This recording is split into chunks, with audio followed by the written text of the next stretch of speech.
사랑하는 성도들, 예수님이 우리의 왕이시죠. 하나님이 우리의 왕이십니다.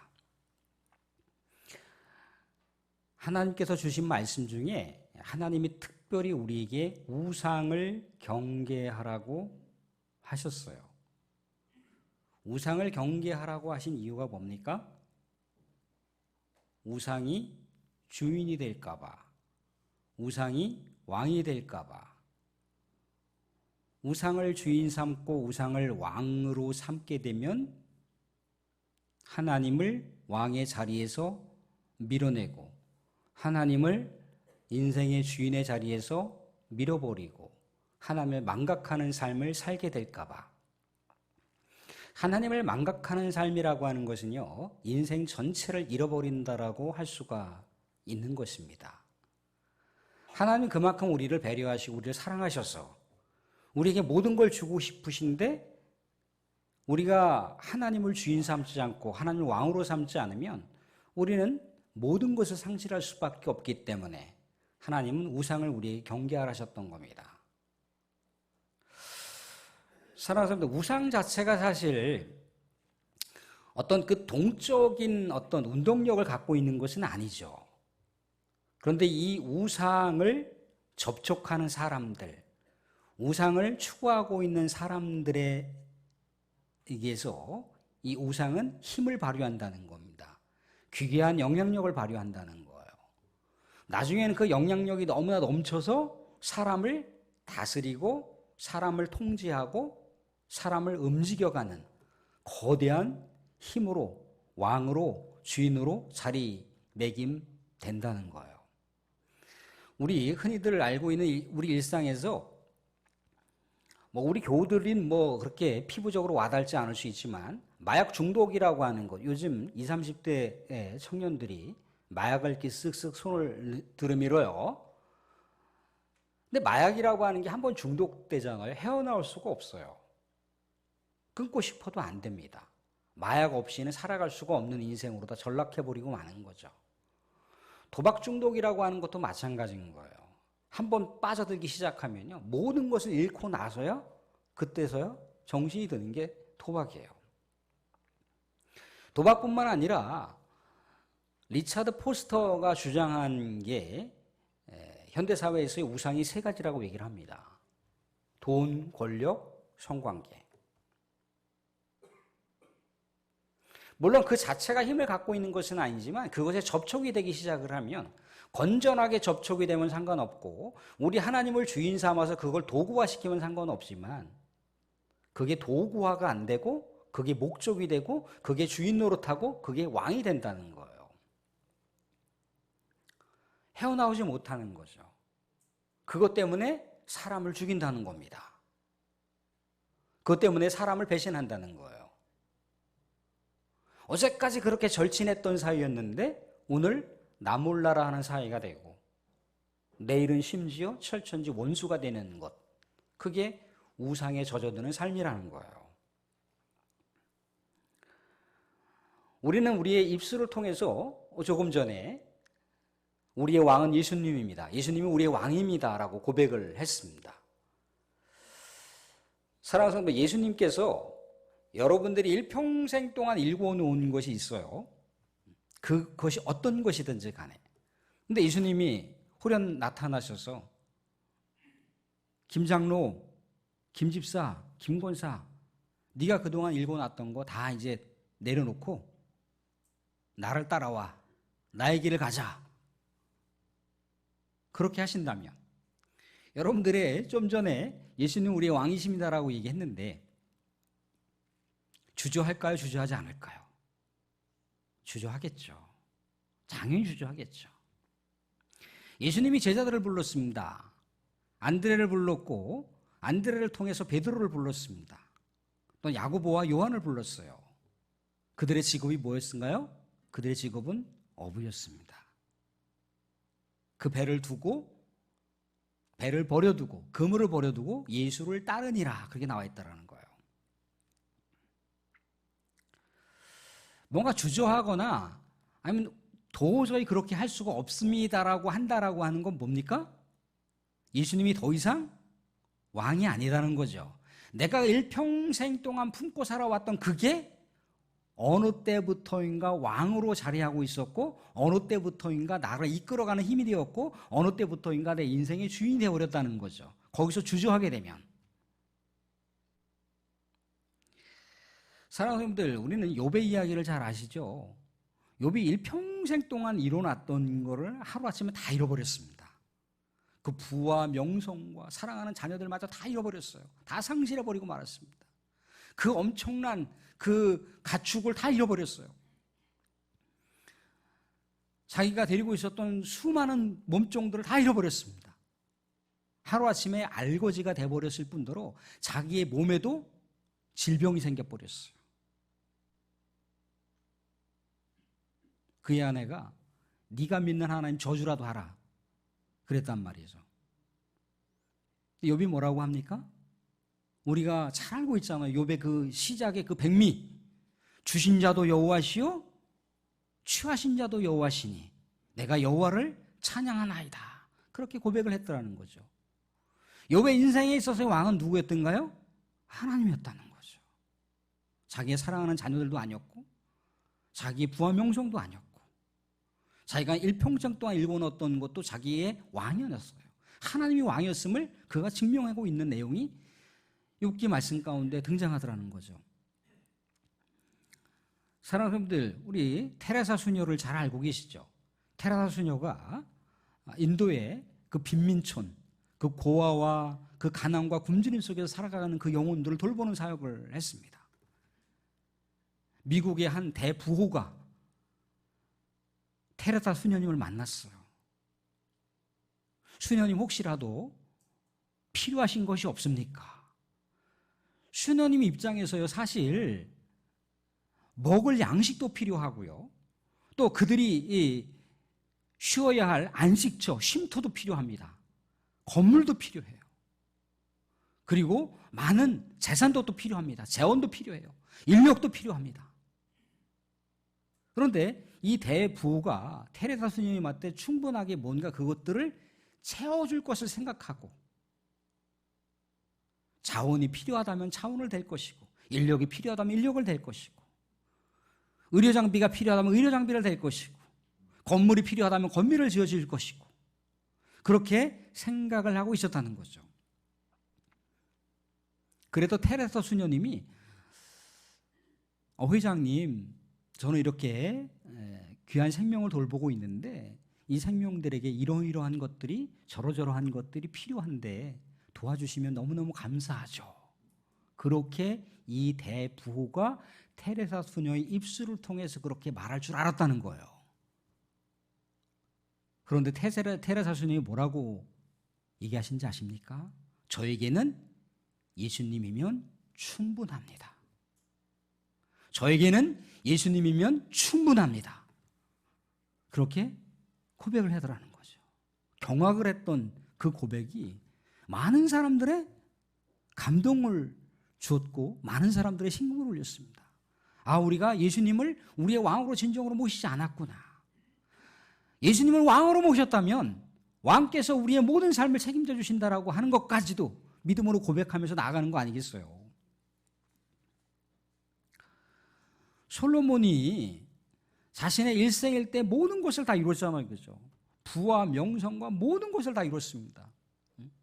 부귀영화를 다 누려본 사람이 있잖아요. 태평성대를 다 누려봤어요.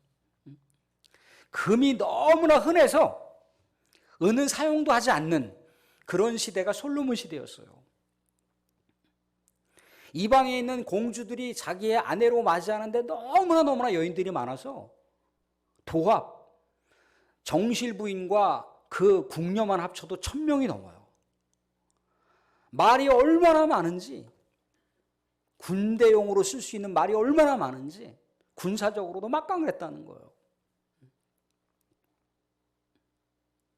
그런데 그가 서서히 하나님을 잃어버리기 시작했다는 거죠. 처음에는 그렇게 순수한 열정으로 하나님만 보고 국정을 운영할게요.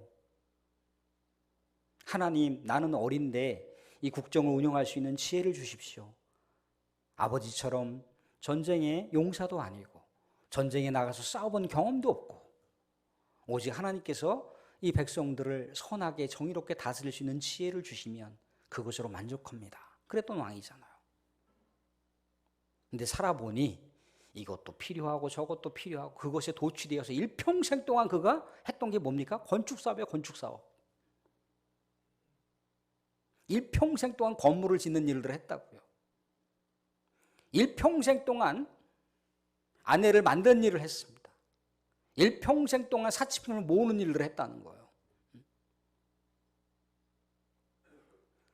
그래서 혹자들은 얘기합니다.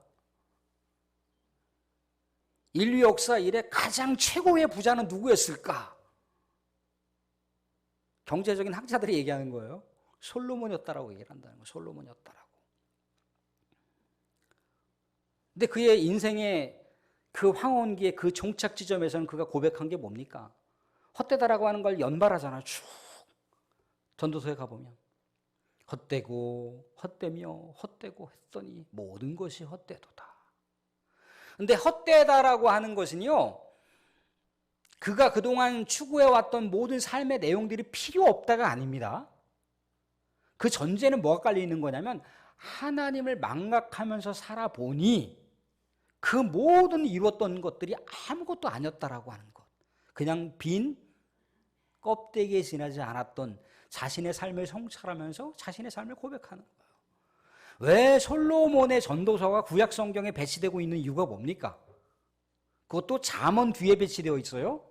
왜 그렇습니까? 사람이 아무리 지혜롭고 아무리 처세가 그런 능한 모습으로 살아간다 할지라도 하나님이 없이는 인생은 허무할 수밖에 없다라고 하는 것을 강조하기 위해서 그 방점을 찍기 위해서 그 지혜론이라고 하는 그 지혜의 신학이라고 하는 잠언 뒤에 그것 다 찍어놨단 말이죠.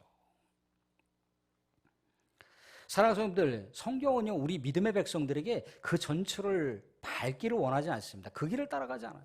여러분들의 인생이 험한 길을 가라고 하지 않습니다. 여러분의 인생의 길이 하나님이 여러분들의 왕이 되길 원하고 주님이 여러분들의 인생의 주인이길 원하는 것이 성경의 이야기라는 거예요. 사랑하는 성도들, 하나님을 우리 예수님을 인생의 왕으로 입술로 주장할 뿐더러 삶으로 고백하면서 살아가실 수 있는 은혜가 저 여러분 가운데 있어지기를 주님의 이름으로 축원드립니다. 예, 오늘은 진짜 왕은 누구인가? 라고 하는 내용으로 말씀을 함께 나눠보고자 합니다. 성경의 이야기를 보면요, 죽은 사람을 살렸던 사건들을 볼 수가 있어요. 구약 성경에도 나오고요, 신약 성경에도 나옵니다. 엘리사 이야기를 보게 되면 엘리사가 죽은 사람을 살렸어요. 또 그의 제자였던 엘리사 이야기를 보게 되면 엘리사가 또한 사람을 살리는 이야기가 나옵니다. 신약 성경을 넘어가면요, 베드로가 죽은 사람을 또한 살리는 사건 이야기가 나와요. 또한 바울도 죽어가는 사람 살렸다라고 하는 이야기가 나옵니다. 죽은 사람을 살리는 이야기가 나와요. 예수님도요, 죽은 사람을 세 사람 살린 것으로 성경에 기록되고 있잖아요. 그죠? 그 세 사람 살렸는데 그 세 사람 중에 가장 위대한 기적의 사건이라고 할 수 있는 사건이 무엇이냐면 죽은 나사로를 살린 사건인 거예요. 사람이 죽었다가 살아날 수 있는 것이 현대의학으로도 가능할 수 있는 일들, 현대의학으로는 불가능하지만 그 불가능한 것이 가능한 상황이 되는 것들이 우리가 간혹 가다 보면 뉴스에 보도되는 것을 볼 수가 있습니다. 그런데요, 예수님께서요, 이 나사로를 살린 사건은요, 죽은 나사로가 이미 3일이 지났고 장례를 치렀어요.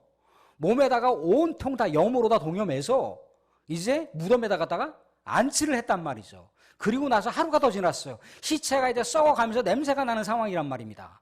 그런데 시체가 썩어가는 그 상황에서 예수님께서 무덤을 열치고 나사로를 일으켜서 나사로를 살려주셨다는 거예요. 이 놀라운 사건이 있은 후에 많은 사람들이 예수님께로 돌아왔어요. 아, 예수님을 믿자. 예수님이 정말 위대한 분인 것 같다. 위대한 선지자인 것 같다. 예수님을 추종하고 예수님을 따랐어요. 예수님이 그 놀라운 그 이적의 사건을 치르고 나서 이제 6월절 명절에 예루살렘을 향하여 가는 길입니다. 모든 사람들이 이제 환호를 하는 거예요. 죽은 나사로를 살렸던 이 위대한 사건 때문에 환호치고 난리가 난 거예요. 그런데요, 이스라엘 백성들이 간절하게 원하는, 간절하게 소망하는 바가 있다는 거죠. 민족 독립이었어요. 로마로부터 제발 이 이스라엘이 독립이 되었으면 좋겠다. 제발 로마로부터 민족 해방이 이루어졌으면 좋겠다라고 하는 것이 모든 이스라엘 백성들의 염원이었다는 겁니다. 그런데 지도자가 없는 거예요. 그 지도자를 누구에게 갖다가 개입시켰습니까? 예수님한테 개입시킨 거예요. 기적을 일으키는 예수라면, 죽은 지 나흘이나 됐는데 그 사람을 살려 일으키는 예수라면, 정말 굶주리는 사람에게 오병이어의 기적을 베풀어주는 사람이라면, 실병이어의 기적을 베풀어주시는 저런 예수라면, 병든 자를 치료하고 삶의 모든 것들을 다 잃어버린, 소망을 다 상실해버린 그 사람들을 품고 그 사람들을 안고 치유하고 회복하시는 그런 예수라면 우리의 지도자가 될 수 있다, 우리의 왕이 될 수 있다, 우리가 왕으로 추대하자라고 하면서 종려나무가지를 들고 막 예수님께 환호하고 있는 장면, 그게 종려주의란 말이죠. 그에 앞서서 마카비라고 하는 사람이 있었는데, 그 마카비라고 하는 사람이 이스라엘을 그리스로부터, 로마 이전에 이스라엘을 다스리고 있었던 나라가 그리스라고 하는 나라인데, 그리스로부터 이 마카비라고 하는 사람이 어떻게 했던가요? 민족을 독립시켰습니다.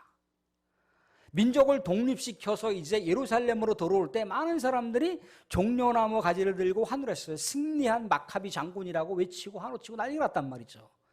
그 상황을 다시 한번 재현하고자, 저 예수라면 다시 한번 우리 민족을 해방시켜 줄 수 있지라고 하면서 종려나무 가지를 들고 막 환호를 치는 거예요. 그런데 아이러니하게도 예수님께서는 나귀를 타고 오셨다는 거죠. 전투 군마를 타고 오신 게 아니라, 화려한 전투 군마를 타고 오신 게 아니라, 그것도 뭡니까? 나귀를 타고 오셨다는 거예요.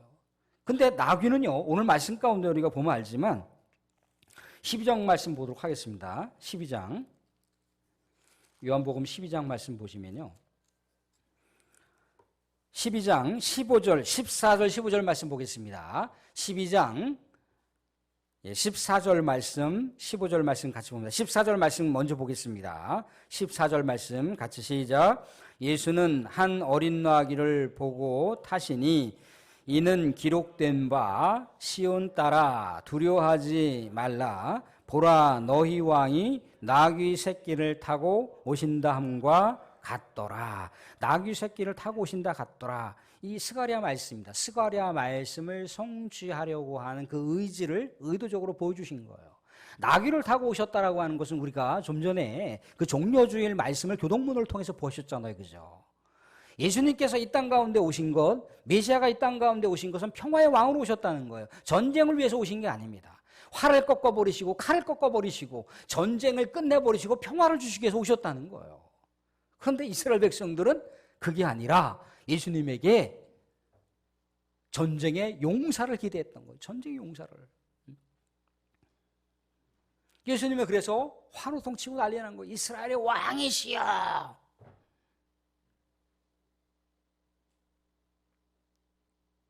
그런데 예수님은 어떻게 체포당하셨던가요? 예수님은 아무런 손도 안 쓰시고, 나 체포하시오, 내가 나사란 예수요, 나를 잡아가시오 그랬다는 거예요. 그를 추종하는 사람들은 그런 예수를 보면서 얼마나 황무했겠습니까? 그 실망감이라고 하는 건 이루 말할 수가 없겠죠, 그죠? 아니, 우리가 기대했던 예수가 아니잖아. 예수님 안에 여기서 칼을 쫙 꽂고 이스라엘의 전사들이요, 로마하고 끝까지 목숨을 걸고 항전하라 그랬으면 아마 들불처럼 일어났을 거예요, 사람들이. 그런데 예수님은 내가 바로 나사렛 예수님, 나를 체포하시오 그랬단 말이죠. 너무나 무력하게 체포당하셨어요. 제자들도 심지어 이스라엘의 왕이신 예수가 이제 예루살렘에 가게 되면 이제 뭔가 새로운 역사가 쓰여질 것이다라고 하는, 다윗의 그 나라가 다시 한번 재건될 것이다라고 하는 그런 부푼 기대를 갖고 있었단 말이죠. 그게 나사로를 살린 사건과 정확하게 맞아떨어진 거예요. 저런 예수라면. 그러니까 예수님은 전쟁이 아니라 평화의 왕으로 오셨다고요. 여기서 전쟁을 선언했다면 어떻게 했을까요? 로마로부터 독립을 쟁취할 수 있을지 몰라도 영혼 구원이 일어났을까요? 우리의 사망 권세가 우리를 다 장악하고 있고 우리를 다스리고 있는데 그것을 예수님께서 극복하셨을까요? 못하셨겠죠. 그래서 예수님께서 그렇게 무력하게 무저항으로 체포당하셨다는 겁니다. 그랬을 때 또 한 부류가 있었으니 그 또 한 부류는 뭡니까? 이제야말로 절호의 기회라는 거예요. 왜? 예수가 그대로 정치적인 왕이 되잖아요. 예수가 그대로 정치 지도자가 되잖아요. 예수가 그대로 이스라엘의 왕이 되잖아요. 그럼 기존의 모든 기득권과 권력을 누렸던 사람들이 다 포기해야 되거든요. 다 내려놔야 되거든요. 누구 때문에? 예수 때문에. 자기들이 그동안 쌓아올렸고 그동안 누려왔던 모든 것들이 예수님으로 인해서 다 무너질 수밖에 없으니까 예수가 절대 왕이 되어서는 안 된다라고 주장했던 사람들이 있었다는 거예요. 그 사람들이 목소리를 외치면서 빌라도에게 예수를 죽여야 된다는 거예요. 예수를 십자가에 사형시켜야 된다는 거예요. 그들 중에는 누가 포함됐을까요? 예수님을 이스라엘의 왕으로 추대했던 사람들 중에도 포함됐겠죠. 성경의 이 시간은요, 불과 며칠이 안 돼요. 불과 2, 3일밖에 안 돼요. 2, 3일 전에는 예수가 이스라엘 왕이라고 주장했는데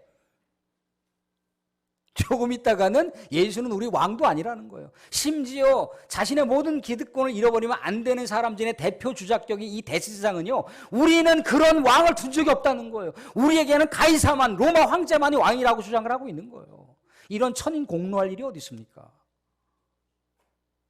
이스라엘은요, 물론 정치적인 왕이 로마 황제가 될 수 있을지 몰라도 이스라엘의 왕은요, 어떤 직위, 어떤 직책, 남녀 불문을 막론하고 이스라엘의 영원한 왕은 누가 돼야 되는 겁니까? 하나님이어야 되는 거예요. 하나님. 그런데 하나님이 아니라 누구라고요? 로마 황제가 자신들의 왕이라는 거예요. 사람이 어떤 그 주어지는 그 이익의 유불리에 따라서 얼마든지 예수가 왕이 될 수 있었다가도 예수가 필요 없는 존재가 되는, 예수가 걸리적거리는 존재가 될 수도 있는 거예요. 성경의 이야기는요, 그렇다는 겁니다. 사랑하는 분들, 솔로몬이라고 하는 이 왕은요, 그 혈통 자체가 하나님의 백성의 혈통을 이어받았어요. 그죠? 그가 하나님을 외면했으면 얼마나 외면했겠습니까? 하나님을 망각했으면 얼마나 망각했을까요? 하나님을 완전히 망각하지는 않았겠죠.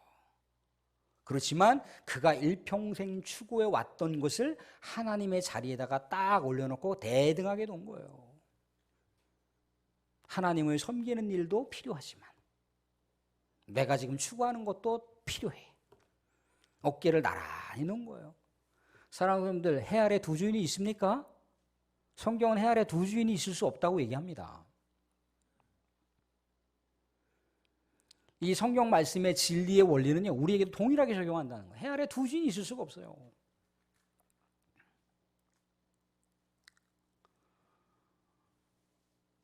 조금 전까지만 해도 예수님이 이스라엘의 왕이라고 그렇게 목 놓아 외쳤던 그 목소리는 사라지고, 예수를 십자가에 죽여야 된다고, 죽여야 된다라고, 죽여야 된다라고 외치는 소리만 귓전에 맴맴 도는 것은요, 어쩌면 우리의 삶의 단면을 반영하는 모습일 수도 있습니다.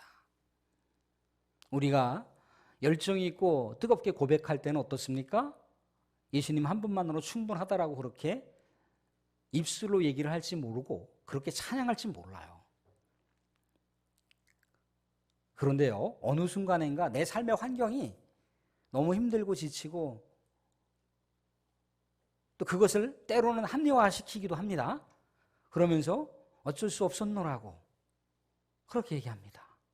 물론 그것까지도 우리 주님께서는 다 품으시고 헤아리시는 분이지만 모든 것을 다 주셨던 그 예수님을 나몰라라 한다라고 하는 것, 그 예수님을 부인한다라고 하는 것, 그 예수님을 내가 일평생 동안 추구해 왔던 것보다 더 뒤로 돌려버린다라고 하는 것, 그것은 신앙이 아니죠. 그건 불신입니다. 믿음은요, 명사가 아니에요. 믿음은 동사입니다.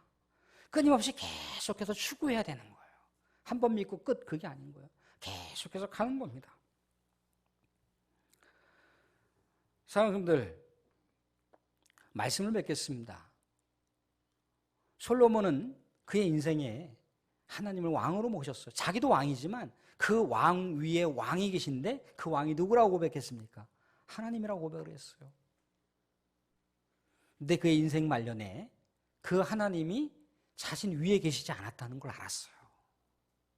근데 이미 인생의 종착점에 왔다는 거죠. 물론 그것도 늦은 것은 아니지만 이미 너무 늦어버렸다는 거예요. 그로 인해서 이스라엘 역사가 멸망의 길로 갔잖아요. 그로 인해서 이스라엘 역사가 완전히 하나님께서 인도해 가시는 역사가 아니라 악의 역사로다가 우상의 역사로다가 변질되고 말았잖아요. 사랑하는 성도님들, 우리가 이 세상 살아가는 인생의 주인은 예수님이셔야 됩니다. 인생의 주인은 하나님이셔야 돼요. 우리도 우리의 인생의 주인이 하나님이고 우리 인생의 왕이 하나님이 아니면 그렇게 우리가 우리 주님을 외면하고 우리 주님을 부인하고 우리 주님을 인생의 목적으로 두지 않고 인생의 수단으로 내 목적을 추구하기 위해서 하나님 이렇게 저렇게 해주셔야 됩니다. 그건 다 내 인생을 우리 하나님을 수단화시키는 겁니다. 그런데 우리는 그걸 모르잖아요. 그게 불신이라니까요. 그게 우상이라니까요. 우상을 위해서 하나님을 도구화시켜서 우상을 통해서 우상을 이루기 위해서 하나님을 도구로 전락시키는 거예요. 그런데 우리는 그걸 모르고 있는 건지 그것을 외면하는 건지 주객이 전도돼 버렸어요. 하나님을 위해서 살아야겠으니 그게 필요한 게 아니라 그게 필요하니 하나님이 이렇게 해달라는 거예요. 그의 나라와 그의 의를 구하는 게 아니라 그의 나라와 그의 의를 추구하기 위해서 그런 게 필요합니다가 아니라 그의 나라와 그의 의는 없어요. 내가 그것이 필요한데 그의 나라와 그의 의가 나를 따라와야 된다는 거예요. 그것을 뒷받침해줘야 된다는 거예요. 하나님을 왕으로 여기는 게 아니죠. 예수님을 주님으로 여기는 게 아니죠. 예수님을 누구로 여기는 겁니까? 유대인들이 얘기했던 것처럼 로마 황제를 얘기하는 거예요. 로마 황제는 그 당시에 그들의 인생을 보장할 수 있는 그 최고의 최상층부에 있는 조건부잖아요. 조건부. 그들의 권력을 유지할 수가 있잖아요. 그들의 기득권을 유지할 수가 있잖아요. 누구만 붙잡으면? 로마 황제만 붙잡으면. 그들에게 양식을 구할 수가 있어요. 로마 황제가 양식을 줄 수가 있습니다. 물질을 줄 수가 있어요. 그들에게 직책을 줄 수가 있습니다. 그게 우상인 거예요. 우리의 삶도 마찬가지인 거죠. 사랑하는 성도들, 우리는 끊임없이 예수님을 입술로 고백할 뿐더러 삶으로도 언제나 점검하면서 고백하셔야 됩니다. 그러하게 됐을 때 예수가 우리에게 선명한 왕이 되실 때, 주인이 되실 때 우리 인생은 허무한 인생이 아니라 의미 있는 인생이고 축복된 인생인 줄로 믿으시기 바랍니다.